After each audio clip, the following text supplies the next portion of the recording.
এদেশে পরস্পরে দেখা হলে দেয় সালাম, এদেশে আমজনতার হৃদয় জুড়ে পাক কালাম। ঠিক কিনা বলেন? এদেশে পরস্পরে দেখা হলে দেয় সালাম, এদেশে আমজনতার হৃদয় জুড়ে পাক কালাম। এদেশে খারাপ হলে সর্বজনে সর্বক্ষণে দোয়া পড়ে ইন্না লিল্লাহ সুবহানাল্লাহ সুবহানাল্লাহ সুবহানাল্লাহ সুবহানাল্লাহ। এদেশে আজান শুনে সূর্য ওঠে শহর গ্রামে, এদেশে আজান শুনে সূর্য ডুবে সন্ধ্যা নামে। এদেশে সকল কাজে সবাই বলে বিসমিল্লাহ, এদেশে ভালো কিছু দেখে শুনে হাসি মুখে সবাই বলে মাশাআল্লাহ সুবহানাল্লাহ। সবাই পড়েন সুবহানাল্লাহ সুবহানাল্লাহ সুবহানাল্লাহ সুবহানাল্লাহ সুবহানাল্লাহ সুবহানাল্লাহ সুবহানাল্লাহ সুবহানাল্লাহ। এদেশের আসল পরিচয় ইসলাম। চিৎকার করে বলতে হবে, এদেশের আসল পরিচয় কি? এজন্য রব্বুল আলামিন বলেন ওয়াসবির আলা মা ইয়াকুলুনা ওয়াহজুরহুম হাজরান জামিলা। ও নবী, ধৈর্য ধারণ করেন, ওরা যাই বলুক আপনি মন খারাপ করবেন না, ওদেরকে আপনি ইগনোর করেন, ওদেরকে দাম দেওয়ার দরকার নাই।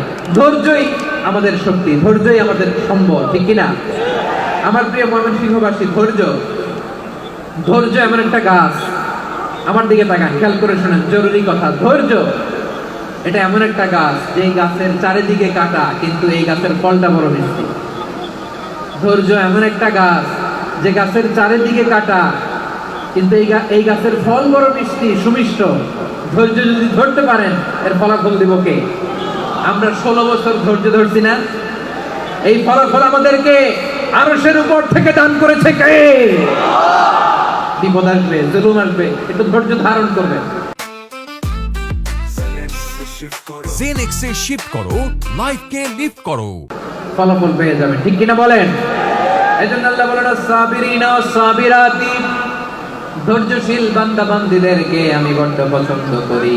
ওয়ালা নাবলুওয়ান্নাকুম বিশাইইন মিনাল খাউফি ওয়াল জু'i ওয়া নাকসিম মিনাল আমওয়ালি ওয়াল আনফুসি ওয়াত তামারাত ওয়া বাশশিরিস সাবিরিন। আল্লাহ বলে এই জমিনে আমি ভয় দিয়ে, ক্ষুধা দিয়ে, জানমালের হানি দিয়ে, সম্পদ হানি দিয়ে তোমাদেরকে পরীক্ষা করব।